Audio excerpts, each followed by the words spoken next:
We want to make sure that no one misses the content, which is why we're going to give them another about 30 seconds or so.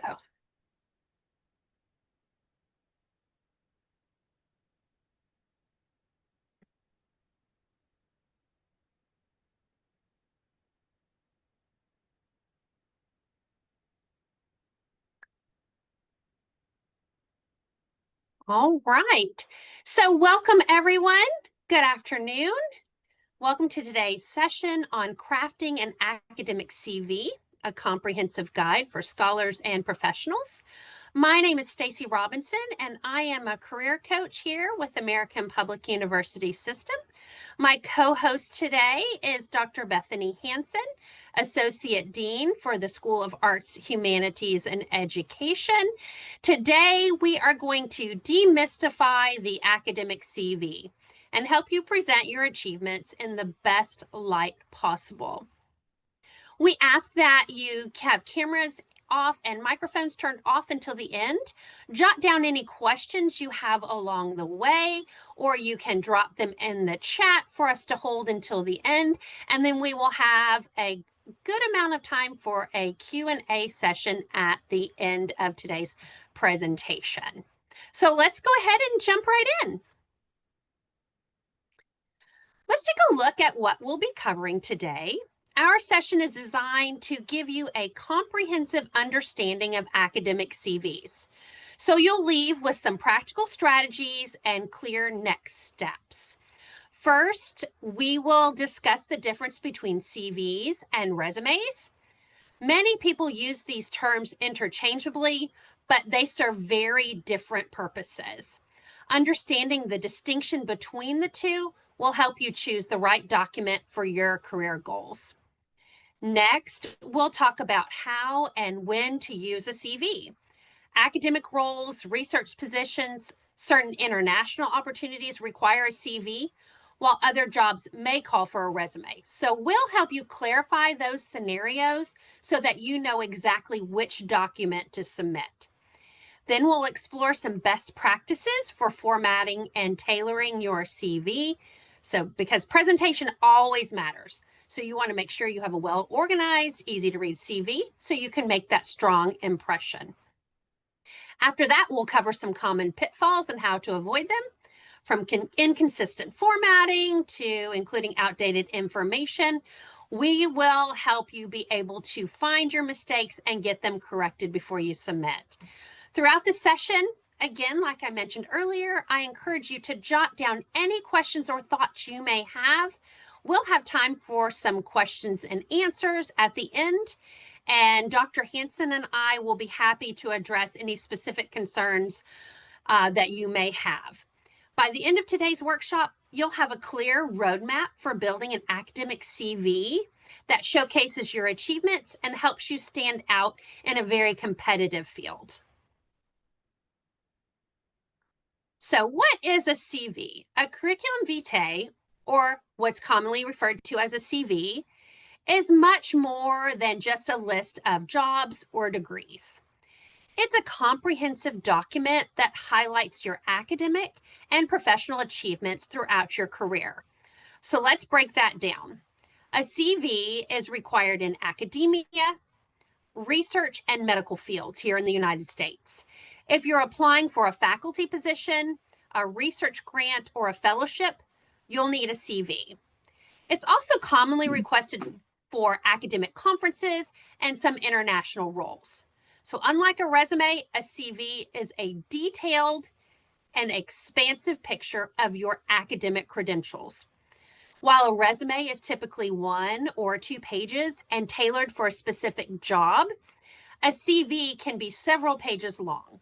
It includes your educational and professional experience, your teaching and research activities, your publications and research, presentations, awards, and more. So think of your CV as your professional academic story. It's a living document that grows as you advance in your career. Every new publication, conference, presentation, or award can be added to your CV. So for example, if you have published research articles, taught courses, or received academic honors, these all belong on your CV. If you've served on committees, reviewed for journals, or participated in professional associations, these experiences should be included as well. So your CV is your opportunity to showcase the breadth and depth of your expertise. It helps search committees, grant reviewers, and collaborators understand your qualifications and contributions to your field. Now let's clarify one of the most common sources of confusion in the job search process: the difference between a CV and a resume. First, a CV is a comprehensive document. There's no page limit, and you're expected to include all of your academic credentials, professional experiences, publications, research, presentations, and awards. Think of it as a complete record of your academic and professional journey. It's designed to give those search committees, grant reviewers, hiring managers a full picture of your qualifications and contributions. But a resume, on the other hand, it is very concise and it is targeted. It is more of a marketing tool. It's typically only 1 or 2 pages long, and it is tailored to a specific role or job posting. And you only include those experiences and skills that are most relevant to the job that you're applying for. The goal for a resume is to quickly show a hiring manager why you are the best fit for a particular position, often in an industry or non-academic setting. So let's discuss the situations where submitting a CV is the right choice, especially in an academic and research context. So you will want to use a CV for academic job applications. So if you're applying for a faculty position, a lecturer role, or any academic appointment, a CV is almost always required. Academic institutions want to see that scope of your education, your teaching experience, your research, publications, and your service to the field. Unlike resumes, again, those are brief. A CV will allow you to showcase that entire academic journey. If you're applying for postdoctoral roles, those committees are going to expect to see a detailed CV. They want to see that research background, your methodologies, your publications, and your scholarly contributions. Your CV should highlight your doctoral work, any teaching experience you have, and your involvement in research projects. This is going to help that reviewer assess your fit for a specific postdoc opportunity and your potential for future impact. You'll use a CV if you are applying for fellowships and research grants. That CV is, again, it's essential. Granting agencies and fellowship committees, they look for evidence of your research productivity, your expertise, and your academic promise. So again, make sure it includes that education, research experience, publications, presentations, awards. It's going to give a comprehensive record that's going to allow those reviewers to evaluate your qualifications and the likelihood of your success in your proposed project. You'll also use a CV for institutions with academic hiring practices. Okay, so first and foremost, higher education. Some organizations, especially universities and research institutes, as well as hospitals, have hiring practices that specifically request a CV. Always read the job posting carefully and ensure that that CV is requested. If you submit a resume, that could mean your application won't be considered. If you are considering applying to international positions outside of the US and Canada, more often than not, it is going to be requested that you provide a CV. Many countries outside of those areas, the US and Canada, they use CVs as their standard application document for all jobs in all industries, even those that are non-academic. So if you are thinking of applying internationally, check the local norms for that country. For example, Positions in Europe, Asia, or Australia normally require a CV that's going to include more personal and professional details than a typical American resume. So here's your practical tip. If you're ever unsure, look for clues in the job posting or reach out to the hiring contact. If the posting asks for a CV, provide a comprehensive document. If it asks for a resume, keep it concise and targeted. Again, remember that CV is going to be those academic roles, postdoctoral research fellowships, international opportunities where they want that detailed record. So now let's talk about putting together your CV. First and foremost, you need to think about formatting. Formatting your academic CV is essential for making a strong first professional impression. So let's walk through some best practices to ensure that your CV is clear, professional, and easy for the reviewer to read. First, use bullet points, consistent headings, and spacing. Bullet points help organize your information and make your achievements stand out. Consistent headings such as education, professional experience, and publications will allow readers to quickly find those key sections that they're most interested in. Adequate spacing that is also consistent between sections and entries keeps your CV from looking cluttered, and it improves readability. Secondly, look for clarity and consistency. Make sure your formatting is uniform throughout the document. For example, if you bold section titles within your CV, do so for every section. Align your dates and job titles and educational institutions in the same way across all entries. Consistency in formatting signals attention to detail, which is highly valued in academic and professional settings. Also, look at your fonts and your font sizes. Choose professional fonts like Times New Roman or Arial. Use a font size between 11 and 12 points for the main text. Avoid use of color. Section headings can be slightly larger or bolded for emphasis. Avoid those decorative fonts. They can be very distracting from your content, and they may not be compatible with all systems. Oftentimes, organizations are using AI to initially review CVs and resumes as well. And sometimes if you're using colors or fancier fonts, it will trip up the system and your document will get kicked out and not seen by human eyes. Avoid use of acronyms. Spell out terms unless they are widely recognized in your field. For example, instead of writing IRB, use Institutional Review Board, unless you're certain everyone will understand the acronym.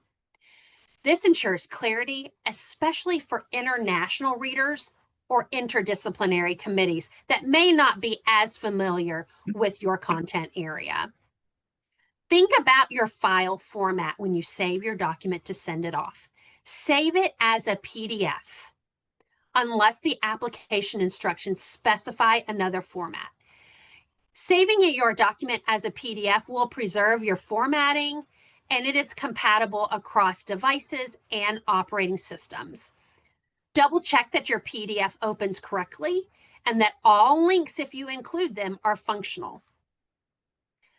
Avoid templates. Many online templates are not ATS friendly. Again, ATS stands for Applicant Tracking Systems. It's those AI-powered reviewers. Many institutions are using those to initially scan and filter. Templates with complex formatting, tables, or graphics can confuse these systems and cause your CV to be rejected or misread. Instead, use a very simple template if you need one, or build one from scratch using a simple, clean layout. So remember, your goal is to make your CV easy to read and professional in appearance.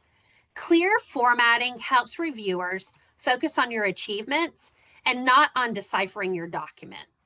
If you're unsure about your formatting, ask a colleague or mentor to review your CV before submitting. It could make all the difference. All right, so let's walk through the essential structure and sections that are normally included on a CV. Each section plays a specific role in showcasing your qualifications and your professional journey. First and foremost is always your contact information. Start your CV with your full name, a professional email address, and your phone number. In that header, you can also include a link to your LinkedIn profile, or your open researcher and contributor ID can be there as well if you have one. These will help reviewers learn more about your professional presence online beyond your document. Make sure your contact details are current and professional. Avoid using personal or informal email addresses. Another section would be your education. Here's where you will list your degrees in reverse chronological order, starting with the most recent or in progress degree. Include the degree you have earned or are pursuing, the institution name, location, and graduation date. If you have multiple degrees, this section will help establish your academic foundation and the progression. Another section you'll include is your professional experience. Detail your relevant roles, responsibilities, and achievements. Focus on those positions that relate to the academic, research, or professional roles that you're seeking. Here is where you will use your bullet points to highlight those key accomplishments and skills that you've developed in each role you have listed. Another section will be your teaching and research. These might be combined, they might be separate, depending on the amount of content for each. For academic CVs, this section is crucial. This is where you can list the courses you've taught if you have, your research projects that you've led or contributed to, methodologies you've used, and the outcomes that were achieved. Be specific about your contributions. Did you design a curriculum, supervise student research, or publish any findings? This section demonstrates your expertise and impact in teaching and research environments. You may also be including an honors, awards, and skills section. Here's where you can include your scholarships, your fellowships, certifications, language proficiencies, and technical skills. This section is your opportunity to showcase those recognitions and specialized abilities that set you apart from the rest. Include a section for professional associations and service. List memberships in professional organizations, any committee work you might have done, and any peer review activities you might have participated in. Participation in service roles shows your engagement with the academic community and your commitment to advancing in your field.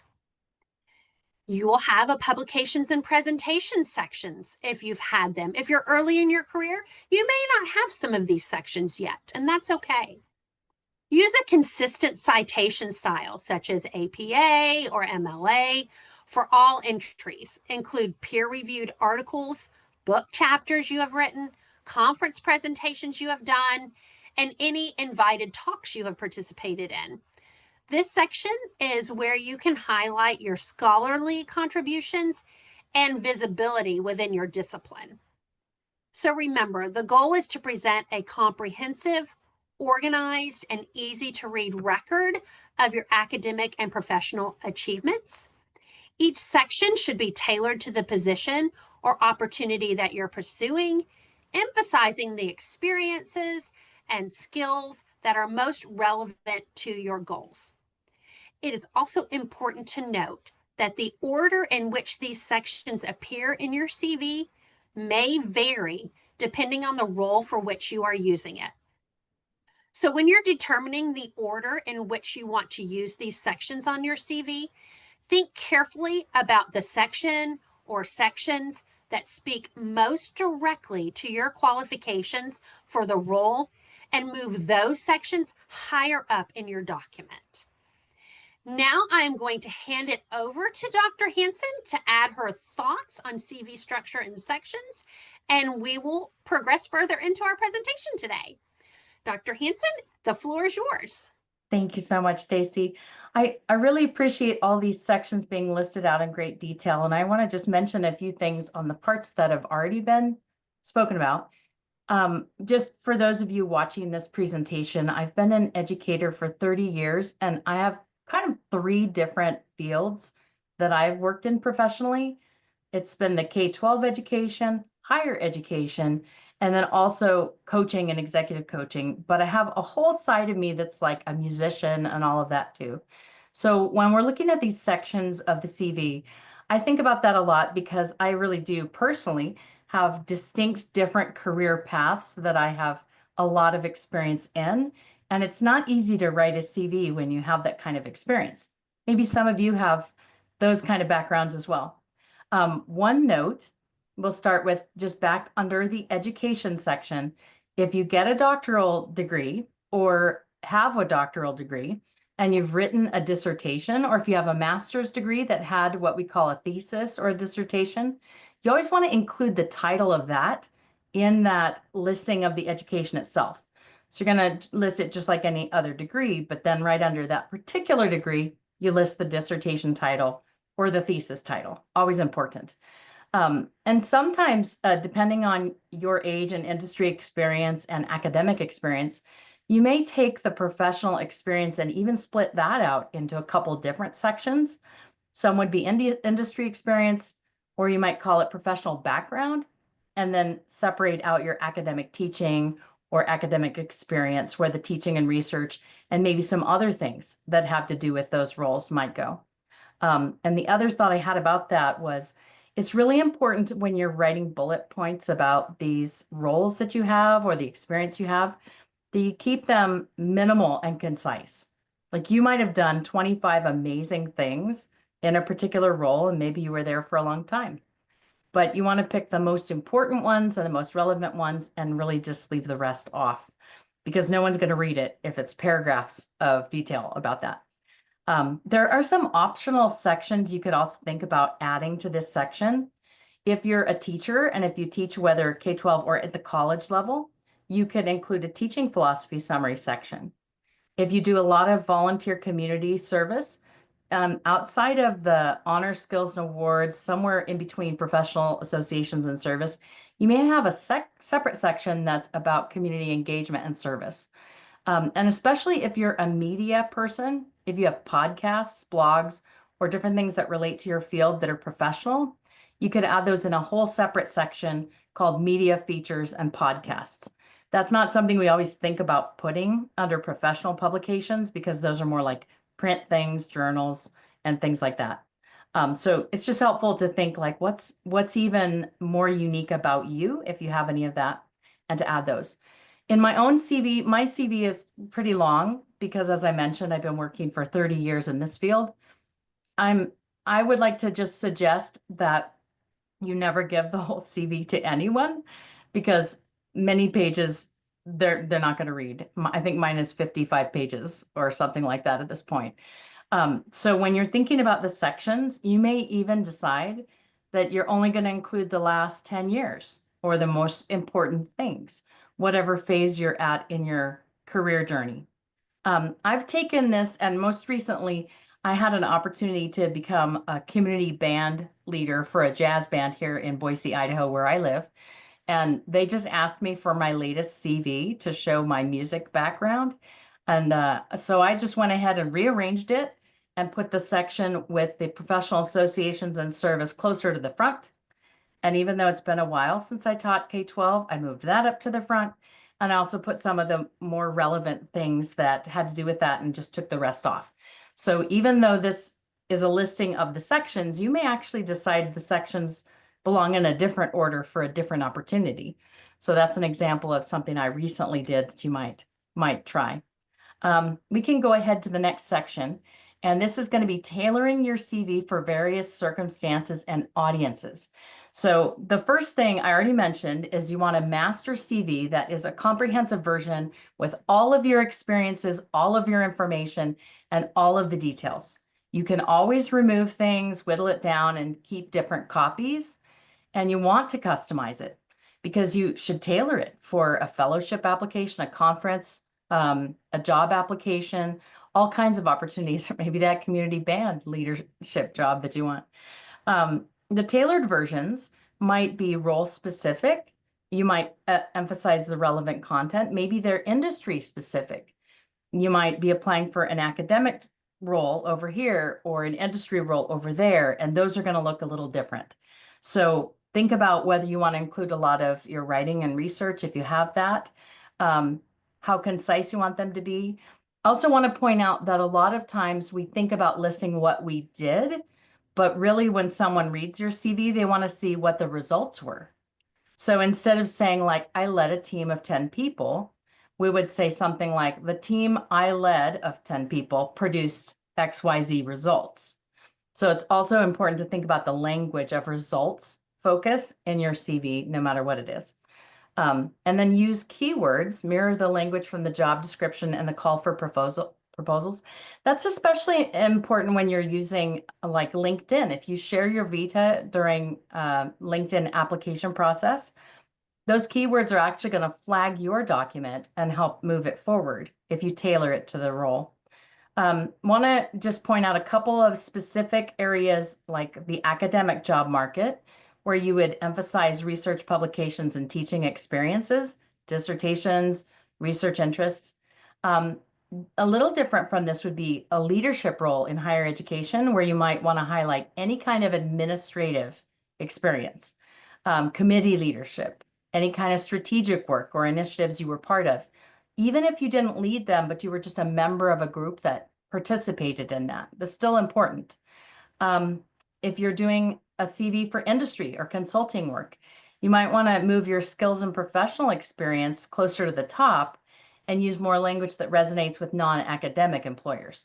There's a whole world of academia that uses language in one way that the rest of the world doesn't. So you want to kind of look through your document and make sure the language is even friendly to whatever industry you're applying for or sharing it with. And then maybe you're going to coach or develop other people.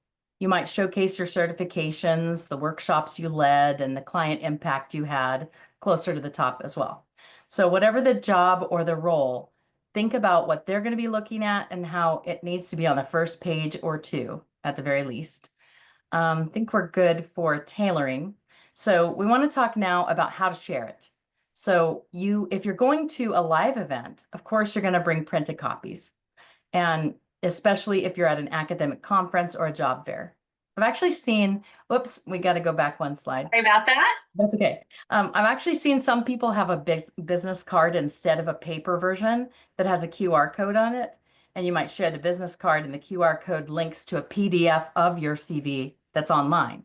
That way you don't have to print tons of copies and give people lots of paper. A lot of times those are going to be misplaced later. So if you're trying to choose, that's just another creative option on how to share it. So the QR code could be anywhere for easy access. And then be prepared with a brief summary for networking conversations. We like to call this the three minute or three sentence even elevator pitch. Like, who am I? What do I do? What's special about me? What impact could I have in working with you? Something like that. So whenever you're going to have a conversation about yourself and your background, if you can have those things in mind, you're ready to go. And you almost don't even need to think about it. Timing matters, context matters. I would also like to recommend sharing it with your advisors, your mentors, whoever you know that's close to you.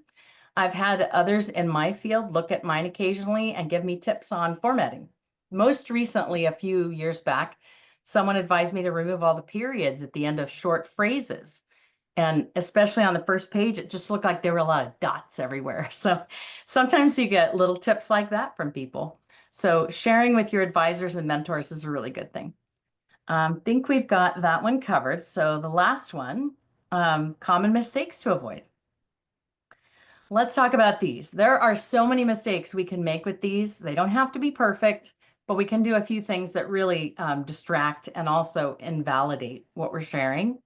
One of those things is overloading with too much irrelevant information.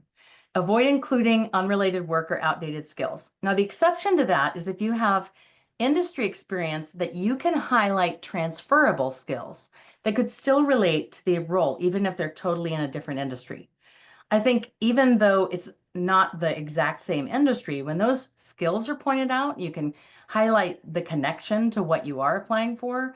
It's always relevant. So we're not going to call that irrelevant anymore because you made a connection. So avoid too long. Obviously, the 55-page vita is not going to be read by anyone. Too short is also not great. So you want to find a good balance in the length. And then also just on the irrelevant information section there, never put your birth date on a vita unless it's required for some country norm that you're applying into. And your marital status and a photo of you. Also, leave those off of your vita. Typos and inaccuracies, especially in the publications, if you have any printed material that you're including, make sure you double check and triple check so there are no spelling or typing errors. These always hurt your credibility. Even the smallest error can make you appear like someone who misses the details, which we don't want to show to other people. Inconsistent formatting. Formatting is important. Watch for alignment, font changes, and spacing. Use your clear heading, consistent fonts, and always organize with dates the same way. So if you're going to write out a date with the year and month and day, great. If you're going to write it with just the year, great. But be consistent throughout, whatever the format is you choose. And always make sure your section headings are very clear, easy to find, and what's grouped under that section heading really is what you put at the top of the heading. Then each section should be focused and support your goals with that vita. Very important. And then in terms of the content, you always want to keep it updated, add your new accomplishments regularly, check it throughout the year a few times every year, making sure you put any publications or achievements in there, and always make sure that you have your contact information clearly identified somewhere on the front page of your vita so everybody knows how to contact you. Yeah. I think that's it for our topic here. Back to you, Stacy. Thank you, Dr. Hansen. So at this time, before we take some questions and answers, I would like to thank you for joining us today. You can always reach out to us in Career Services as you are considering the next step in your career goals or your career planning, for coaching assistance, for resume help if you need that, and also for CV reviews. We can do that for you as well. Our contact information is here on the screen. If you would like a CV review, you can use this resume help at apus.edu email, and we would get that to the most appropriate coach to assist you with. At this time, I'm going to stop sharing our presentation and open up the floor for any questions you might have at this time. Feel free to come off of mute, turn on your microphone and ask those questions, or drop them in the chat.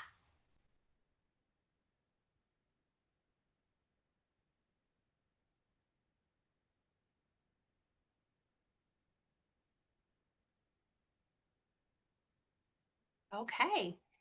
Well, if you don't have any questions at this time, we would give you some time back in your day. I want to thank Dr. Hansen for partnering with me and with Career Services to provide this webinar for you today. It has been a great pleasure. She is a phenomenal resource. She can also be found in CareerLink as well. So want to thank you, Dr. Hansen. Let's see, what do you recommend for a recent undergrad who is seeking to get into a PhD program? Dr. Hansen, I'll let you take that one. Well, that is a really good thing to be thinking about. I would still format a CV in the same way as a very experienced person. So putting your experience in your educational degree, what you're going to put the bachelor's degree in progress, right? And some key things that you did, you might even put a few things right under it because you're not going to have all the degrees that you might have later on, right? So if you were in any student orgs or if you had any honors, I would kind of like bullet point under that education part. And then if you have anything you've written that you've shared even informally, we call this white papers. If you have a really good publication paper that you haven't put in a journal or sent out, but that you got some good feedback on, you might list those actually. And then of course, a resume is where you would put references. We don't really put those in Vitas, but you could always put something like references available on request at the very back page, wherever that is, second, third, fifth page. I don't know how long that's going to be for you. But I would definitely include as much information as you can. It might look more resume-ish because we might not have a whole lot there. Then again, I don't know, you might have a ton, right? Like if you do a lot of committee work or if you do a lot of things in your work in your professional job that you're doing while you're going to school, list everything. And of course, you can always reach out, as Stacy mentioned, to get someone to look at it and add some things there. Yeah, PhD programs are highly competitive. Very good to include as much as you can. Thank you for your question. Let's see, we have another one, Dr. Hansen. What connection could we draw from experience that we had from a different industry? That is kind of interesting because I would just, I'm going to draw on my own experience here to give you an example. I was a music teacher in K-12 education for 21 years. During that time, I started working part-time as a faculty member in higher ed, and then gradually became full-time and then left public education. It was sort of overlapped for a while. But when I was doing my K-12 teaching, I led band programs. In higher education, if you're a leader here, that's not really viewed as educational leadership. It's viewed as like a separate industry, not really related, even though they're both education. So it's kind of similar to what you're saying. And I would always list on there that I had been in certain roles and where I had done leadership there or where I helped with a program. And those things were relevant to this other field of higher education leadership and all of that stuff. So it may seem to the average person that K-12 education and higher education like speak the same language, but they really just don't. So I consider that the outside experience, and I would bullet point the things that I think are very transferable, like running programs, writing curriculum, working with people. And K-12 education, I actually had coaches because I was leading marching band. So in my case, I could put those kind of things. So you want to think about what your different industry experience skills were, any projects you had, and then if you bullet point those outcomes from that industry, you could also say like what the skill was that you were using there or what kind of impact your team had or you had.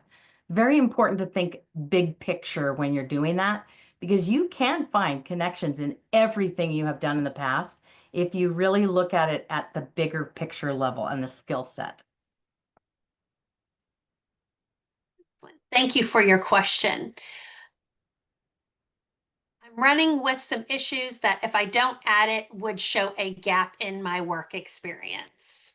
How do you feel, Dr. Hansen, about gaps as they apply to an academic CV?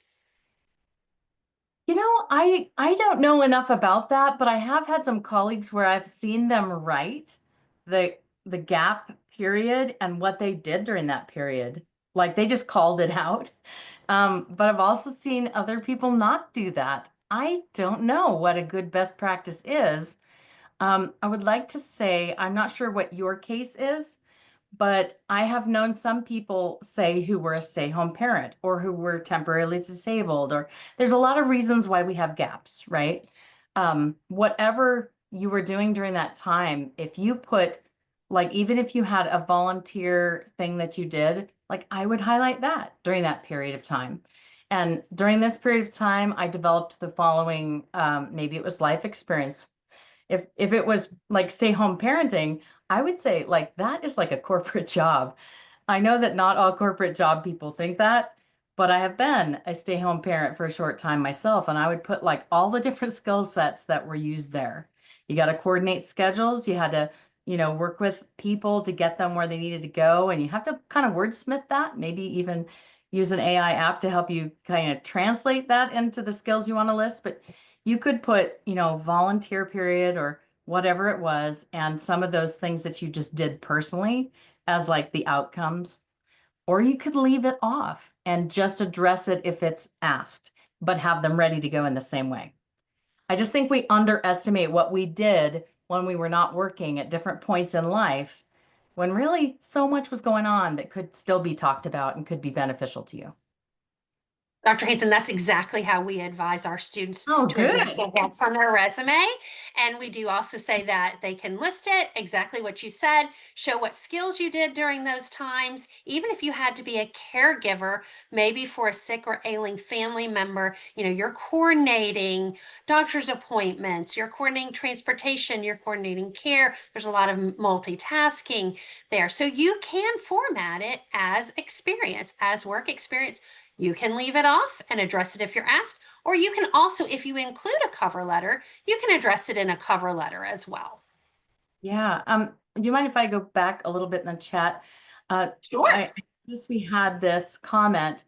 I recently completed my undergrad. I'm 3 courses away from my MBA and also interested in becoming an undergrad professor.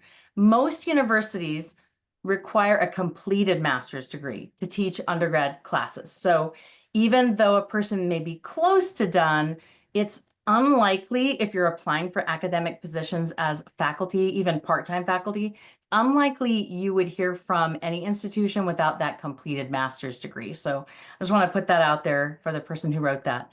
But adding the work experience in transferable skills ways is going to help you when you get to that point. Absolutely.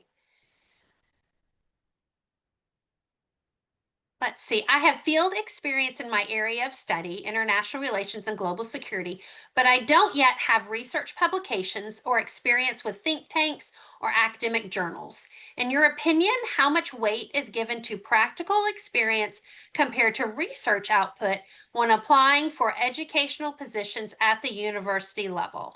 Also, is being a member of the APUS, AMU alumni beneficial? And I'm assuming that means as far as applying for roles within our university system.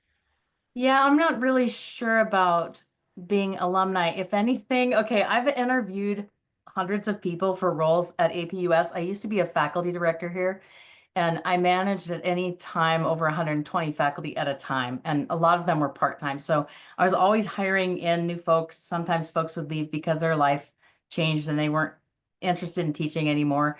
So I have a lot of experience in that area particularly. So I'm kind of glad to see this question like, should you say you're APU or AMU alumni if you're trying to work here specifically?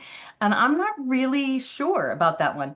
Sometimes that is sort of like, I think there's a waiting period between graduation and when you can teach. So you have to know that, and I don't know that specifically. Like if it's a year, couple years, I have heard that, and I'm not even sure what the duration is. But for some people, it may be a real benefit to know that you know this system and this classroom LMS and all of that. For others, it might be a concern. You haven't taught anywhere else yet. And maybe they want the outside experience. I think it depends on the person doing the hiring. In my own work, I was always looking for people that were outside the university that had other experience to bring in. Never would skip over someone who was alumni with intention, but I was always trying to bring in something else. So I'm just not sure about that one. I don't think I could advise whether it's good or not good.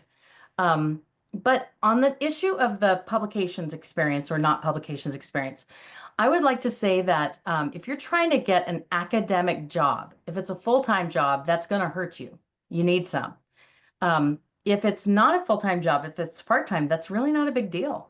There are a lot of places that hire part-time faculty to teach. They're not really concerned if you've written anything or published anything, that you've got a degree is enough. So I definitely wouldn't be discouraged about that. I would apply, I would get out there and try to get a role somewhere. Part-time is definitely like accessible depending on the institution. We don't know whether they're heavy research or not. So it really depends on what you're applying for in terms of whether that would hurt you, like if it's a full-time role. But in the shape of your CV, I do want to mention this because I don't think it came up when we were going through our slides. If you don't have any info in a certain section, definitely don't put the heading on your CV. Like if you have only one thing and you think like research, if I put this one little article and then I don't have anything else, but I do have all these blogs and I have all these other things, I would just call that publications or scholarly contributions generally, and then group it all together because that looks great. But separating out like research when you only have one thing or none, and then putting everything else separately, that kind of makes it look bad, actually. So if you find that you're formulating your CV and you have some pretty sparse sections, think about how you could combine them to make them look more robust instead of highlighting the absence of something. Excellent advice, Dr. Hansen. Thank you. Does anyone have any other questions this afternoon? We got some great questions here. This is a good, Phenomenal questions. These yeah, have been great. yeah, fantastic. Thanks for being here, everybody. And Dr. Hanson and I will hang out here for another minute or two, just in case anyone thinks of anything else. Otherwise, thank you so much for attending. As you leave, you will see a pop-up for a feedback survey. We would love for you to fill that out. That helps us refine our content. If you have any ideas for other content you would like to see Career Services provide through a format like this, don't hesitate to give those suggestions as well. And thank you so much again. And thank you, Dr. Hansen, as well. Yeah, thank you, Stacy. Really, really great topic for everybody. Have a great rest of your day, everyone. Bye-bye.